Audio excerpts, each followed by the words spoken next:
Hello tout le monde, je vous retrouve aujourd'hui dans une nouvelle vidéo pour vous présenter le bilan de mes 5 palettes à utiliser du mois de mai et je vais vous présenter également les nouvelles palettes que je vais utiliser pour le mois de juin 2022.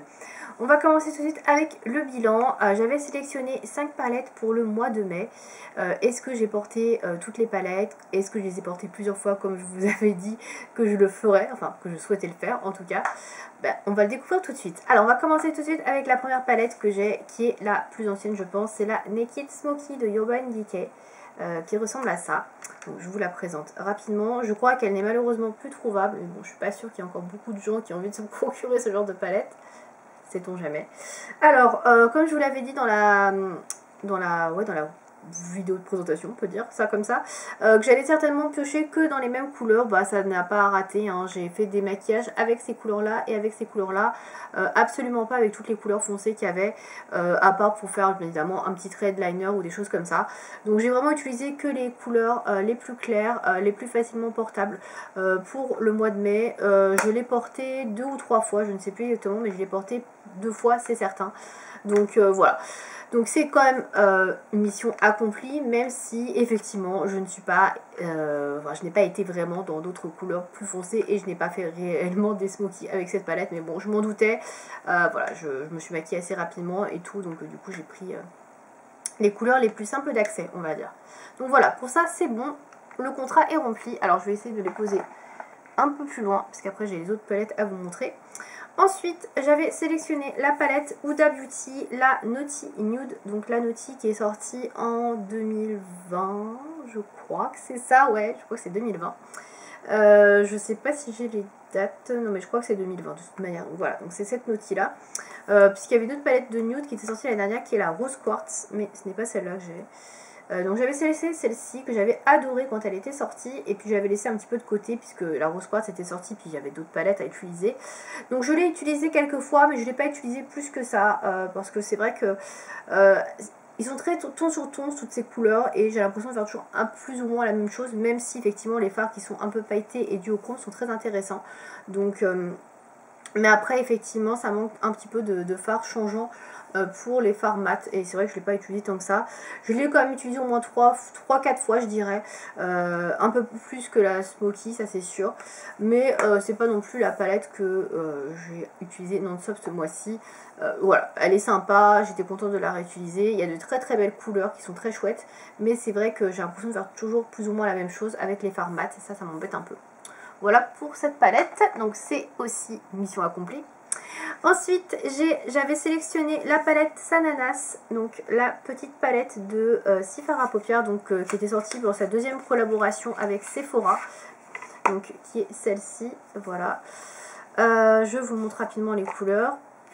Hop, donc voici les couleurs qui la composent. Donc je suis actuellement maquillée aujourd'hui avec, et non je n'ai pas fait le seul maquillage réalisé que je porte aujourd'hui, donc aujourd'hui je peux vous le montrer rapidement d'ailleurs, si vous voulez.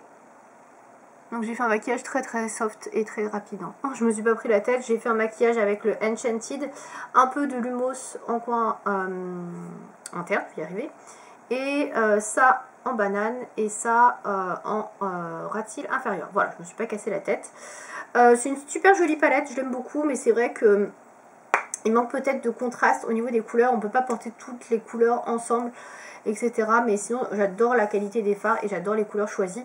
Pour moi c'est vraiment le type de fard qui se porte tout seul sur la paupière mobile avec un petit trait de liner et ça fait un super bel effet, il n'y a pas besoin de plus. Donc c'est un petit peu une palette go-to, maquillage rapide si vous voulez juste avoir une belle couleur sur la paupière mobile, un peu de liner et bof, c'est parti. Donc oui, je l'ai utilisé plusieurs fois, pas tant que ça non plus, j'ai dû l'utiliser 3 fois à peu près. Donc le contrat est rempli également, mais pas plus que ça non plus. Ensuite, j'avais sélectionné la palette Lime Crime Venus XL2, donc qui est cette palette là. Alors ça c'est la grosse palette, puisque j'en ai une autre, mais elle est un peu moins grosse. Celle-là c'était vraiment la grosse palette de ce mois, donc qui se présente comme ceci. Donc c'est une harmonie que j'adore, les couleurs sont magnifiques. Je trouve qu'on voit pas ça dans toutes les palettes. Malheureusement, je trouve qu'il y a beaucoup de fards qui sont un petit peu secs, entre guillemets, ou qui sont plus des fards de topping, qui n'ont pas énormément de pigmentation tout seul, notamment le fard Mif qui est magnifiquement beau, mais malheureusement il n'est pas assez pigmenté je trouve, et c'est pareil pour Crown par exemple. Donc j'ai porté la palette plusieurs fois, alors je ne saurais pas vous dire combien de fois, je pense que je l'ai quand même porté 4 ou 5 fois parce qu'il y a quand même de quoi faire, mais je suis un peu déçue parce que effectivement il y a plein de fards qui marquent pas très bien et c'est pour ça je pense que je l'utilise pas beaucoup, en sachant que les fards c'est difficile de les marier ensemble. J'ai toujours besoin d'aller chercher quelque chose ailleurs. Le fait qu'il n'y ait pas de touche lumière, déjà ça m'embête. Le fait qu'il n'y ait pas de fard très foncé, à part le marron qui est assez moyen, ça m'embête aussi. Donc je l'aime beaucoup, les couleurs sont belles, mais c'est vraiment une palette à compléter avec autre chose. Et c'est pour ça que je l'utilise pas plus que ça. Et c'est dommage parce que les couleurs sont vraiment magnifiques. Mais mission accomplie. Et enfin, dernière palette que j'avais sélectionnée. Il s'agit d'une palette Natasha Denona. C'était la rétro palette qui est celle-ci. Hop. Voilà, donc la rétro palette, je l'ai portée. C'est celle que j'ai le plus portée parmi la sélection. Puisque celle-ci, je la portais régulièrement pour aller me maquiller, oui.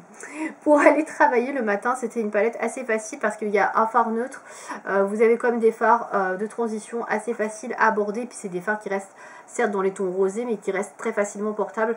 Et du coup c'était facile de faire un maquillage rapidement le matin avant d'aller travailler. Donc c'est vrai que celle-là je l'avais quand même souvent à proximité. Je m'en servais pas mal.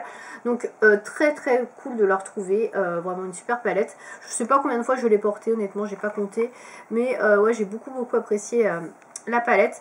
Je la trouve très bien, elle est super jolie. Après c'est vrai qu'on tourne toujours autour des mêmes harmonies parce qu'elle est quand même dans les tons roses qui sont assez proches, mais je la trouve super jolie. Et c'est vrai que pour une palette Go To le matin, moi je la trouve pas mal du tout, du fait qu'elle a un fard beige neutre.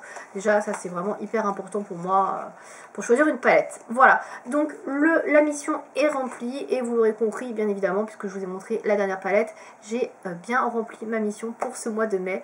J'ai porté au moins 2 fois chaque palette, même si on a où ça a été just, mais je les ai bien portées et du coup je suis assez contente de les avoir réutilisées, même si certaines je les avais pas utilisées depuis...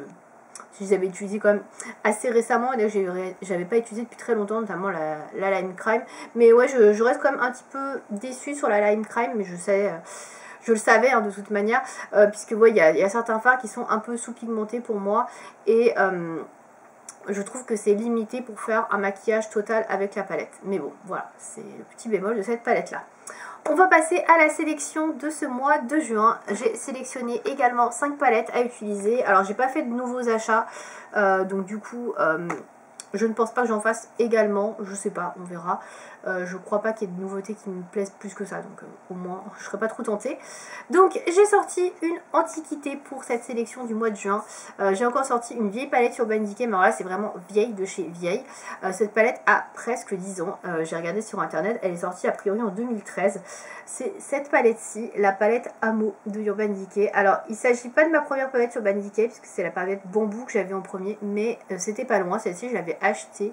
Il me semble que c'était sur Beauté Test, si je dis pas de bêtises. Je l'avais racheté à quelqu'un qui la vendait. Et c'était ma deuxième palette sur Urban Decay. Donc elle était déjà un petit peu utilisée. Elle n'était pas neuve, mais très peu, franchement. Et donc voilà à quoi elle ressemble. Donc c'est vraiment de très vieux fards. Je pense qu'on les trouve plus du tout. Voilà. Mais je me suis dit que ça pourrait être sympa de ressortir quelque chose d'un peu vieux, etc. De réutiliser ces fards-là pour voir si ça en vaut le coup. Alors, je crois qu'il y a quand même pas mal de fards qui sont très irisés, pailletés, et que pour les mélanger les uns avec les autres, ça va être compliqué. Je pense qu'il va falloir que je pioche dans d'autres palettes.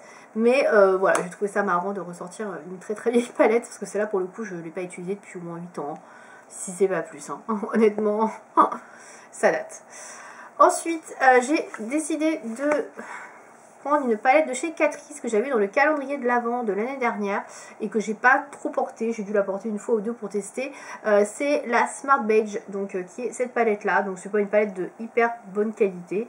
C'est la référence 10 Nude But Not Naked. Voilà, au niveau du nom, je pense qu'il doit y en avoir plusieurs. Alors j'ai décidé de la prendre comme ça pour les maquillages rapides. Je me dis, ouais, quand j'ai pas trop envie de me maquiller, que je veux quelque chose de simple, etc., rapide, pourquoi pas prendre cette palette là. Donc voilà. Donc normalement c'est une palette où il y a tout ce qu'il faut, même si je trouve qu'il manquerait quand même un fard très très foncé. Là on est quand même sur des tonalités très proches au niveau des fards foncés. Bon, celui-là il est un petit peu plus foncé, mais j'aurais bien aimé avoir un noir, donc bon, on verra. Je sais plus trop comment elle est, je crois qu'elle est passable, on va dire. Je crois qu'elle n'est pas de super bonne qualité, mais j'ai décidé de la garder parce que j'ai pas trop de maquillage Catrice. Et des fois ça peut être pas mal pour faire des revues ou des comparatifs avec d'autres marques. Voilà. Ensuite, j'ai choisi une palette Marc Jacobs. Donc malheureusement, on ne peut plus trouver les palettes Marc Jacobs. En plus, c'était une édition limitée, celle-ci d'été. C'est la palette Fantasine. Donc c'est la blanche. Je ne sais pas si vous vous rappelez. Vous rappellerez, oui. Bref, c'est une palette qui était infusée avec de la noix de coco, je crois, quelque chose comme ça. Et donc c'est une palette d'été avec des couleurs...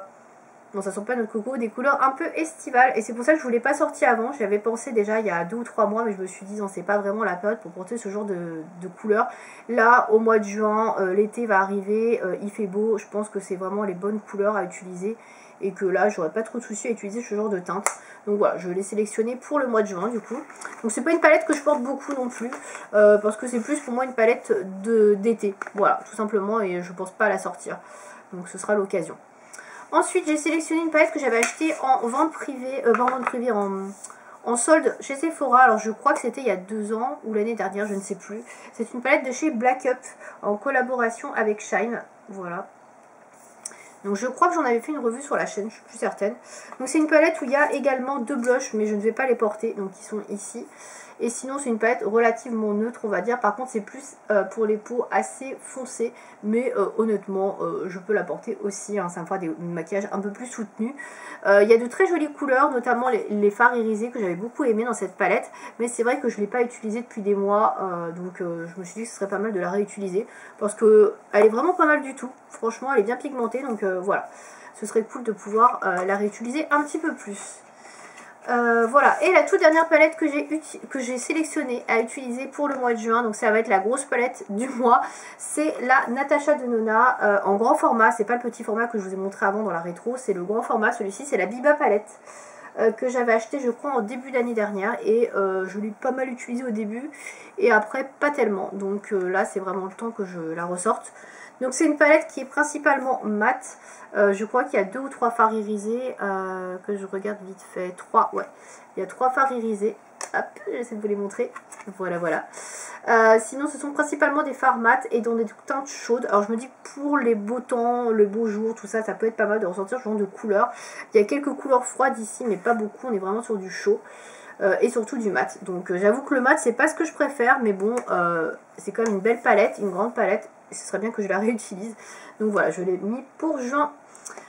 Voilà pour les palettes que je vais essayer d'utiliser pendant le mois de juin. Bien évidemment, ce sera comme pour le mois de mai. Il faudra que je les utilise au moins 2 fois minimum. Si je peux plus, c'est quand même mieux. Mais voilà, vraiment essayer de les utiliser un peu plus qu'une fois. Au moins 2, vraiment le minimum. Voilà. Donc n'hésitez pas à me faire vos retours dans les commentaires si vous avez testé ou que vous avez une de ces palettes et me dire ce que vous en pensez. Et puis je vous donne rendez-vous le mois prochain pour le bilan donc, de juin sur les palettes à utiliser. A bientôt!